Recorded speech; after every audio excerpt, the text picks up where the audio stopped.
ਇਕ ਓੰਕਾਰ ਸਤਨਾਮ ਕਰਤਾ ਪੁਰਖ ਨਿਰਭਉ ਨਿਰਵੈਰ ਅਕਾਲ ਮੂਰਤ ਅਜੂਨੀ ਸੈਭੰ ਗੁਰ ਪ੍ਰਸਾਦ। ਕਲ ਕਲ ਵਾਲੀ ਕਾਮ ਮਦ ਮਨੁਆ ਪੀਵਣ ਹਾਰ। ਕ੍ਰੋਧ ਕਟੋਰੀ ਮੋਹ ਭਰੀ ਪਿਲਾਵਾ ਅਹੰਕਾਰ। ਮਜਲਸ ਕੂੜੇ ਲਬਦੀ ਪੀ ਪੀ ਹੋਏ ਖੁਆਰ। ਇਸ ਯੁੱਗ ਦੇ ਮਾਲਕ ਕਲਯੁਗ ਦੇ ਅਵਤਾਰੀ ਪੁਰਸ਼ ਧੰਨ ਧੰਨ ਸਾਹਿਬ ਸ੍ਰੀ ਗੁਰੂ ਨਾਨਕ ਦੇਵ ਜੀ ਮਹਾਰਾਜ ਦਾ ਵਕਤ ਦੀ ਰੂਪ ਰੇਖਾ ਖਿੱਚਦਾ ਹੋਇਆ ਇਹ ਮਹਾਵਾਕ, ਇਹ ਮਹਾ ਸੰਦੇਸ਼, ਇਹ ਮਹਾਨ ਉਪਦੇਸ਼ ਮਨੁੱਖ ਦੇ ਦਿਲ ਦਿਮਾਗ ਦੇ ਉੱਤੇ ਜਦ ਵੀ ਪ੍ਰਭਾਵ ਪੈਂਦਾ ਹੈ, ਮਾਹੌਲ ਦਾ, ਵਾਤਾਵਰਣ ਦਾ, ਸਮੇਂ ਦਾ, ਮੌਸਮ ਦਾ, ਸਰੀਰ ਪ੍ਰਭਾਵਿਤ ਹੁੰਦਾ ਹੈ ਮੌਸਮ ਤੋਂ, ਮਨ ਪ੍ਰਭਾਵਿਤ ਹੁੰਦਾ ਹੈ ਬੈਰੂਨੀ ਮਾਹੌਲ ਤੋਂ।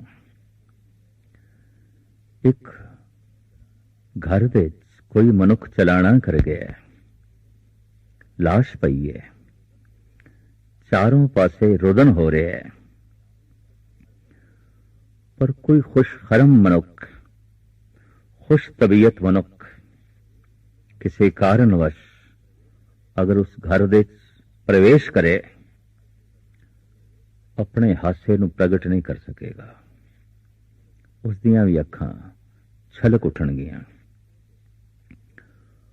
वो जो बहुते मनुख अखां छलका रहे ने, हंझू वग रहे ने, इन्हां बाहर दे हंझूआं दा इतना प्रभाव है किथे मनुख हस नहीं सकेगा। एक विआह शादी का घराना है, सेहरे सजाए जा रहे ने, मंगल गीत गाए जा रहे ने, मंगल धुनियां वज रही ने,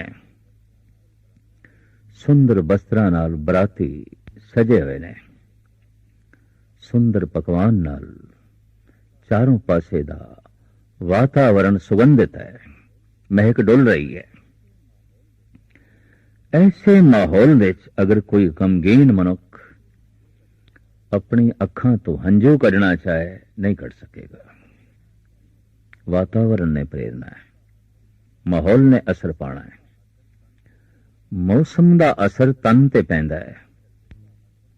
शीत लहर चल रही है, मन प्रभावित होता है, लू चल रही है, मन तन प्रभावित होता है।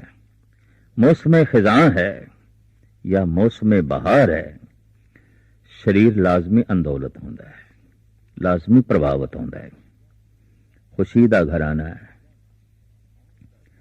या मौत का घर है, बाजार है या शमशान घाट है, मनुख का मन इस सारे माहौल तो प्रभावित होता है। कुसंगत है, सतसंगत है, हो ही नहीं सकता कि मन प्रभावित ना हो। जैसे असह सर्दी होवे, बहुत शीत लहर होवे, तो उस तो बचन का असी उपराला करते हैं। लू चल रही है, गर्मी सीमा तो अगां टप गई है, असी शरीर नूं सुरक्षित रखने लई उपराले करते हैं, उद्यम करते हैं। इस तरह ही आद काल तो अवतारी पुरुष कहते रहे ने, जिथे मन ते बुरा प्रभाव पवे, जिथे मन ढैंदी कड़ा चला जावे, उस माहौल दे प्रभाव तो बचन का उपराला करो। तो कुसंगत तो बचन का उपराला है सत्संग। अपवित्र माहौल तो बचन का इको एक वसीला है पवित्र वातावरण, पवित्र माहौल। पर धन गुरु नानक देव जी महाराज कहते हैं ऐसा होवे कि पवित्र थां कोई लभे ही ना ते चारों पासे ही अपवित्रता होवे। ऐसे दौर दे मनुख अपने मन नूं किस तरह बचावे।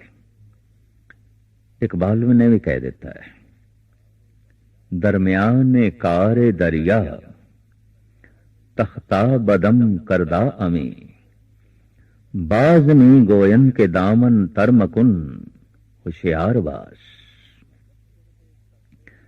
तू लक्कड़ दे तख्ते नाल मैनू रस्सियां नाल बन दिता और दरिया दे सुट दिता। उपरों कह रहे हैं डुब ना, भिजी ना, गिला ना होवे। तो मैं किस तरह बचावा, अपने आप नू किस तरह बचावा। ये जो माहौल है, ये जो युग है, ये जो बाहर दी हालत है, इसनू साडे देश के ऋषि मुनियां ने नाम दिता है कल युग। ते कल युग नू गुरु नानक कहंदे ने कलाली। ते कलाली तो मुराद आउंदा है शराब बना के बेचण वाला, जो स्वयं बनांदा है बेचदा है, कलाल। पुराना शब्द साडे देश दे शराब बना के वेचण वालियां नूं कलाल कहंदा है, कलाल। महाराज कहंदे ने ये युग कलाल है, ये युग ही कलाल है, ये कल युग ही कलाल है। अगर ये कलाल है तो फिर ये केड़ी शराब बनांदा है और केड़ी शराब बेचदा है। धन गुरु नानक देव जी महाराज ने जो शब्द उच्चारण किया है, इसका सिरलेख इंज है, सलोक मर्दाना महला पहला। महले पहले तो मुराद है गुरु नानक देव जी महाराज का यह वाक है, पहले पातशाह का है। सलोक मर्दाना पर यह शब्द मर्दाने के प्रति उच्चारण किया है। जो गुरु नानक देव जी महाराज का साथी सी, देखण नूं ते विचारीए सेवक से, शिष्य से, पर गुरु नानक भाई साहब करके बुलांदे सन। भाई मर्दाना, भरा दा रिश्ता बड़ा गूढ़ा रिश्ता हुंदा है। और जो गुरु दा भरा है, गुरु नानक दा भरा है, भाईचारा बन गया गुरु नाल, ये तो बहुत वड्डी पदवी प्राप्त हो गई। तो सिख जगत दे भाई साहब एक धार्मिक पदवी है। गुरु नाल भाईचारा हो गया है। हुण भाईचारा गुरु नानक नाल है, हुण भाईचारा गुरु गोबिंद सिंह जी दे नाल है, हुण भाईचारा गुरु अर्जन देव जी महाराज दे नाल है। इस भाईचारे नूं बड़े सन्मान नाल सिख जगत दे आदि काल तो देखिया जा रहा है। और अज भी असी चौथी दे धार्मिक मनुख नूं भाई साहब करके बुलांदे हैं। मर्दाने नूं सतगुर भाई साहब करके बुलांदे ने। जब भाईचारा है, इतनी नेड़ता है, तो नेड़ता दे कोई राज नहीं होंदे। कहंदे ने मनुख उत्थे छुपा के रखना चाहता है, चदर पर्दा पाना चाहता है, जिथे कुछ ओपरापन है। छुपाना ही इस गल का सबूत है। जो कुछ भी सामने है सब बेगाना है, सब ओपरा है। हर मनुख अपने अपने पर्दे चुकी फिरदा है और हर मनुख बुरके दे च है। किधरे किधरे ये अपना बुरका उतारदा है जब देखदा है अपना है। ये अपना घर है, ये अपने ने। इन्हों मेरी असलियत का पता और मेरे नंगेज का भी पता है की ढकना, इत्थे की ढकना। लेकिन आम बेगानियां तो मनुख नूं पर्दा करना पैंदा। पर्दा इस गल का सबूत है, बुरका इस गल का सबूत है। कुछ सामने ओपरा है, बेगाना है। भैन भरा दे सामने बुरका नहीं करती, मां पुत दे सामने बुरका नहीं करती। अपना है, ये तो अपना है। अगर मनुख कुछ छुपाने की कोशिश कर रहा है तो इसका छुपाना ही इस गल का सबूत है, सामने ओपरा है, ਸਾਹਮਣੇ ਕੋਈ ਬੇਗਾਨਾ ਹੈ। ਆਪਣੇ ਦੇ ਸਾਹਮਣੇ ਤੇ ਮਨੁੱਖ ਸਭ ਕੁਝ ਉਘਾੜ ਕੇ ਰੱਖ ਦਿੰਦਾ ਹੈ। ਉਹਦਾ ਜੀ ਕਰਦਾ ਹੈ ਆਪਣਾ ਸੀਨਾ ਵੀ ਚੀਰ ਕੇ ਇਹਦੇ ਅੱਗੋਂ ਰੱਖ ਦੇਣਾ। ਲੇਕਿਨ ਬੇਗਾਨੇ ਦੇ ਪ੍ਰਤੀ ਤੇ ਬੜਾ ਸਾਵਧਾਨ ਹੁੰਦਾ ਹੈ, ਕਿਧਰੇ ਇਸ ਦੀਆਂ ਨਜ਼ਰਾਂ ਮੇਰੇ ਸੀਨੇ ਤੱਕ ਨਾ ਪਹੁੰਚਣ, ਇਹ ਕਿਧਰੇ ਮੇਰੇ ਅੰਦਰ ਝਾਤ ਨਾ ਮਾਰੇ। तो जिथे भाईचारा बन जाए उथे सब कुछ खोल के रख दिता जाता है, और जिथे पर्दा पाना पे दो गल्लां हो सकदियां ने, या ते सामने सारे बेगाने ने, ओपरे ने, और जिसते पर्दा पाया जा रहा है कोई चंगा भी नहीं होगा। हमेशा जख्मां ते पट्टी बन्नण दी लोड़ पैंदी है, हमेशा शरीर दा दागी थां छुपाना पैंदा है, हमेशा शरीर के अपंग हिस्से नूं ही ढकना पैंदा है, छुपाना पैंदा है, दूसरे तो लुकाना पैंदा है। जो कुछ भी लुकाना चाहते हैं, छुपाना चाहते हैं, इतनी गल ते स्पष्ट है ठीक नहीं होगा।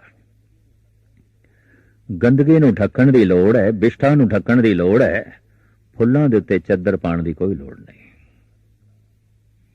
नगनता निर्दोषता दा सबूत है, निर्दोष है, नगन है, निर्दोष है, गुनाहगार है, ढकिया होया है, और ढकिया होना इस गल का सबूत है गुनाहगार है। गुनाह नूं ढकना पैंदा है। एक मासूम बच्चे का जन्म होया है, नंगा है, पर इसकी नगनता दे नंगेजपना नहीं है। इसका नंगा शरीर लोभ की प्रदर्शनी नहीं कर रहा, इसका नंगा शरीर वासना की प्रदर्शनी नहीं कर रहा, इसका नंगा शरीर काम की प्रदर्शनी नहीं कर रहा, जबकि कईयां दे ढके हुए शरीर भी प्रदर्शनी करते हैं। गंदगी ते चद्दर पाई है, चद्दर दे चों भी बदबू बाहर आ गई है, चद्दर दे चों भी गंद बाहर आ गई है। तो ये दौर, ये समा, इसनों गुरु नानक देव जी महाराज कहते हैं कलाल, और ये शब्द उच्चारण कर रहे ने मर्दाने दे प्रति। मर्दाने दे सामने इस युग दी नगनता सतगुरु पेश कर रहे हैं। हालांकि युग ने अपने आप नूं ढकिया है, बहुत ढकिया है, बड़ा ढकिया है। एक जमाना ते ऐसा भी साडे देश दे लंघिया है कि असी धार्मिक पुरुषों दीयां मूर्तियां भी नगन बनाईयां, धार्मिक मंदिरां दे भी नगन मूर्तियां बनाईयां, और बड़े बड़े साधुआं दे टोले भी चले, नांगे साधु, नंगे साधु। साधु होने की पहचान नंगा है, इहदे कोल ढकण वास्ते कुछ भी नहीं, ढकण वास्ते कुछ नहीं। इसका यह मतलब नहीं कि इहदे कोल कपड़े नहीं ने, नहीं, ऐसी कोई गंदगी इसदे कोल नहीं जिसनूं ये ढके। फुल नंगे ही ठीक रहंदे ने। पर जैसे जैसे मनुख दे छिद्र वधदे गए, जख्म वधदे गए, पट्टियां भी वधदियां गईयां, और जब सारा ही शरीर जख्मी हो गया तो सारा शरीर पट्टियां नाल भर गया। कपड़े नहीं पहने हुए, जख्मां दे उत्ते पट्टियां बनियां होईयां ने। हकीकत यह है, हमा तन दागदार शुदम पुंबा कुजा कुजा ने हम।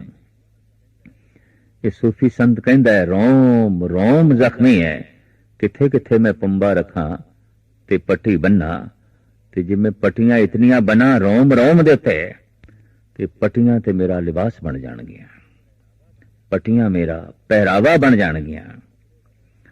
गुनाह नूं ढकण लई जो कपड़े पहने, वो कपड़े लिबास बन गए, वो कपड़े फैशन बन गए, वो कपड़े समाज दा अंग बन गए।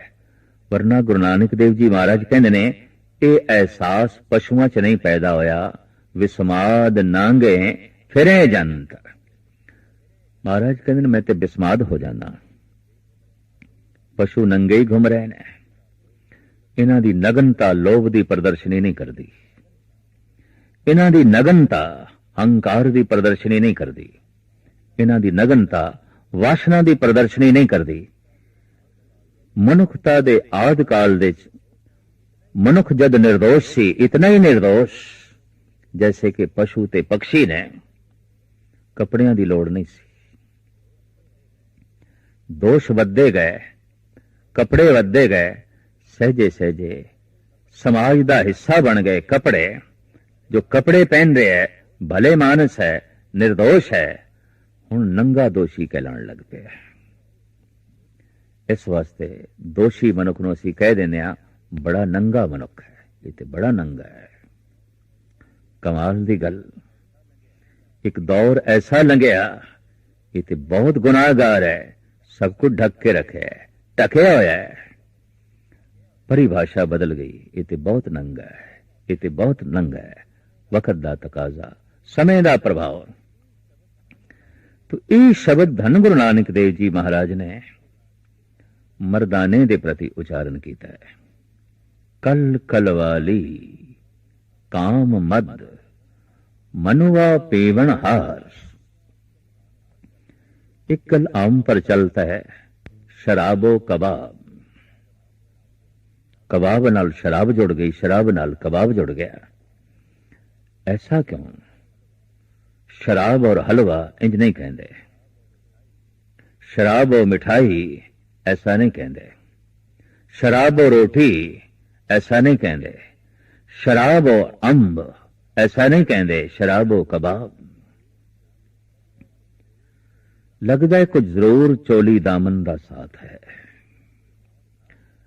अगर साथ ना होता तो इस तरह भी कहा जा सकता शराब और दुध, शराब और दही, शराब और घी ऐसा नहीं कहते, जबकि सारियां चीजां खाने वाली। शराब और कबाब, कबाब नो शराब चाहिए, शराबी नो कबाब चाहिए। इन्हां दोहां दा चोली दामन दा साथ है। और धन गुरु नानक देव जी महाराज ऐसे रहबरी पुरुष ने शराब दी गल कर रहे ने, कबाब दी गल कर रहे ने।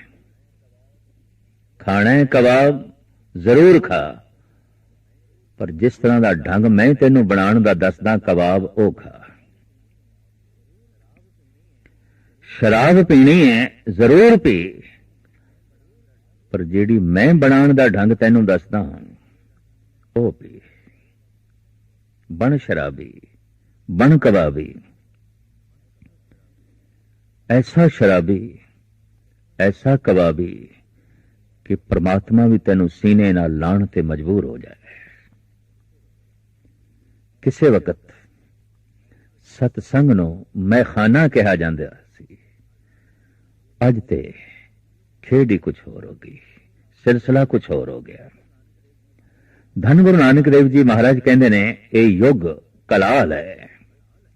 अगर ये कलाल है तो इसदे कोल शराब केड़ी है?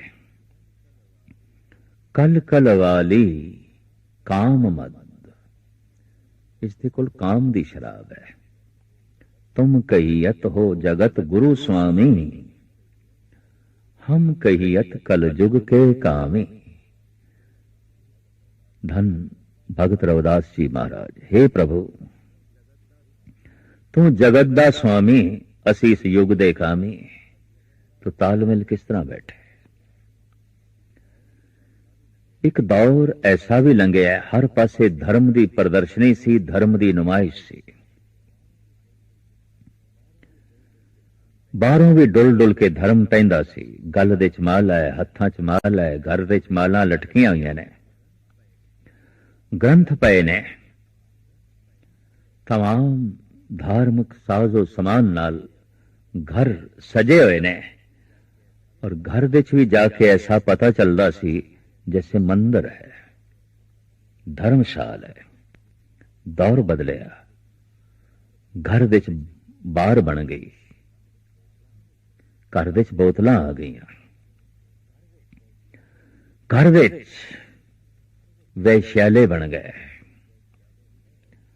हैरानगी दी गल, पहले घर मंदिर सन, घर धर्मशाल सन, हुण ते बहुते धर्मशाले भी किसी हद तक मैखाने ही ने, भ्रष्टाचार दे अड्डे ने, दुराचार दे अड्डे ने।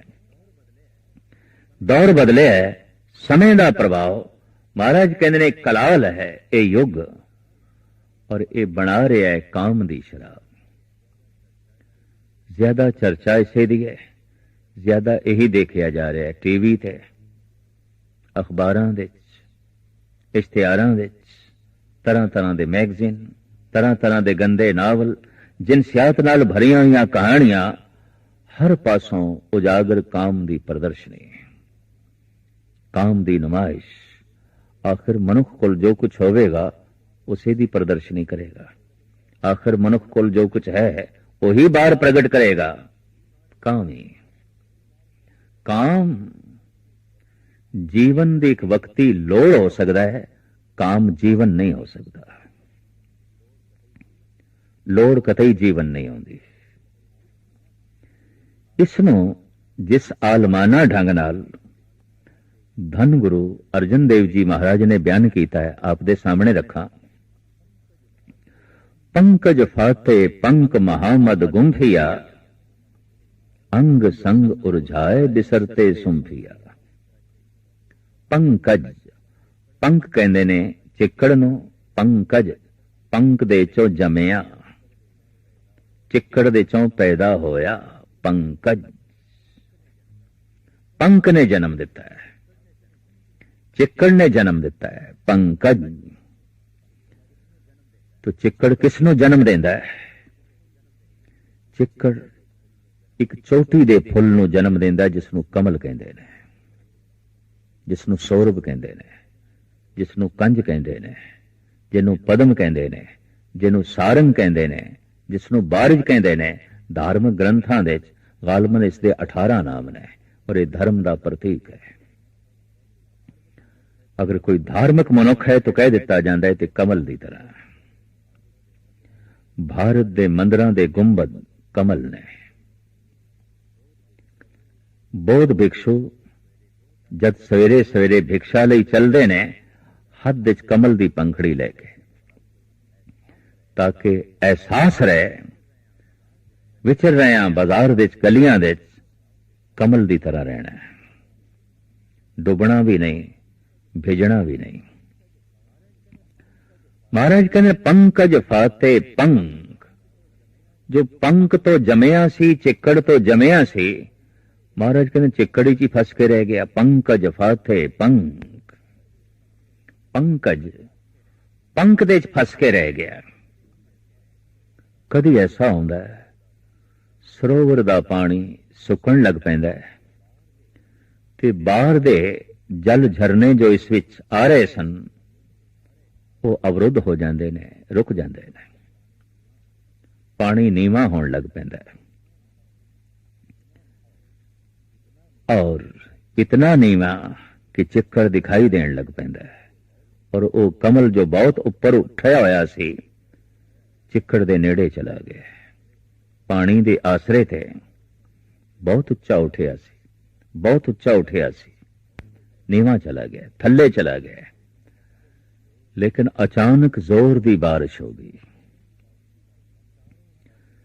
चारों पासें दा जल झरना झरनियां दा रूप धारण कर सरोवर दी तरफ आया, और सरोवर बड़ी तेजी नाल भरन लग पिया। जितनी तेजी नाल पानी उच्चा हो रहा है, इतनी तेजी नाल कमल उठ ना सकिया। जितनी गति नाल पानी ऊपर उठ रहा है, ये गति कमल अपनी बना ना सकिया। होया कि पानी ऊपर चला गया, कमल थल्ले चला गया। चिक्कड़ तो जमया, फिर चिक्कड़ दे फस गया। पंकज फाते पंक महामद गुंफिया, अंग संग उर्झाए बिसरते सुंफिया। ऐसा चिक्कड़ दे उलझे है, अपनी सुगंध ही भुल गया, अपना सुअपन ही भुल गया। चिक्कड़ तो जमिया सी, हुण अपने आप नूं चिक्कड़ ही समझ बैठा। जन्म काम तो है, अगर जीवन भी काम बन जाए तो चिक्कड़ तो जमिया ये कमल चिक्कड़ विच लीन हो गया। चिक्कड़ चिक्कड़ ही बन के रह गया, चिक्कड़ कमल नहीं हो सकिया। काम राम हो जाए तो चिक्कड़ कमल बन गया। काम सिर्फ काम ही रह जाए तो कमल चिक्कड़ विच फस के रह गया।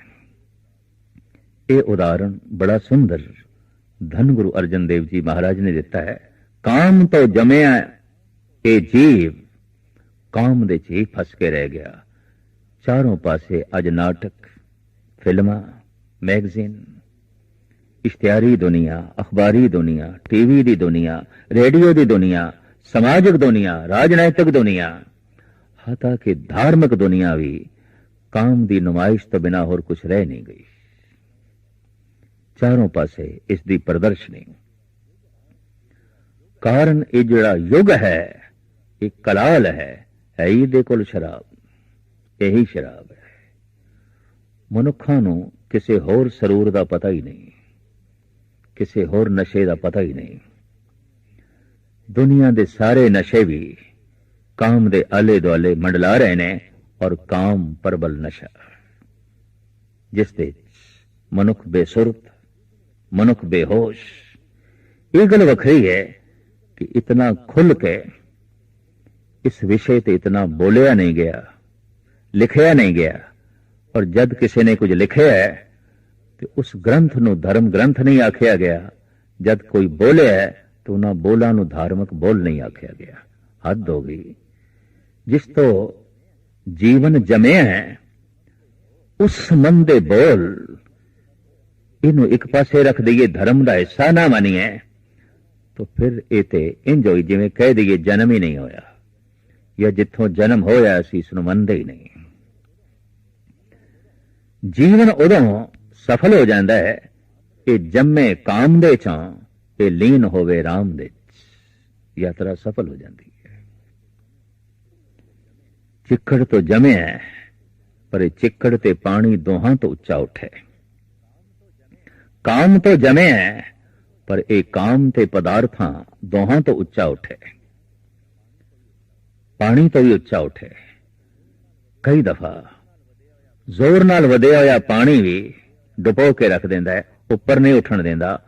अचानक धनवान हो गया है, अचानक सता मिल गई है, प्रभुता मिल गई है, बड़ी तेजी दे नाल धन संपदा आई है, नहीं संभाल सकिया, गर्क हो गया, डुब गया। आहिस्ता आहिस्ता जब सरोवर दे पानी पैंदा है, आहिस्ता आहिस्ता फुल भी ऊपर उठता रहता है। पर विरले कोई फुल ने ऐसे जो तीव्र गति दे अपने आप नूं तीव्र गति च उठा सकन। पानी दा वेग बड़ा तीव्र होवे, बड़े तीव्रता दे नाल पानी वधदा जा रहा है, उच्चा हो रहा है, और इसी तीव्रता दे नाल वो अपने आप नूं उच्चा कर सके कठिन हो जाता है, औखा हो जाता है। काम ही एक शराब है जो एक कलाल अपनी दुकान ते सजा के बैठा है, वेच रहा है।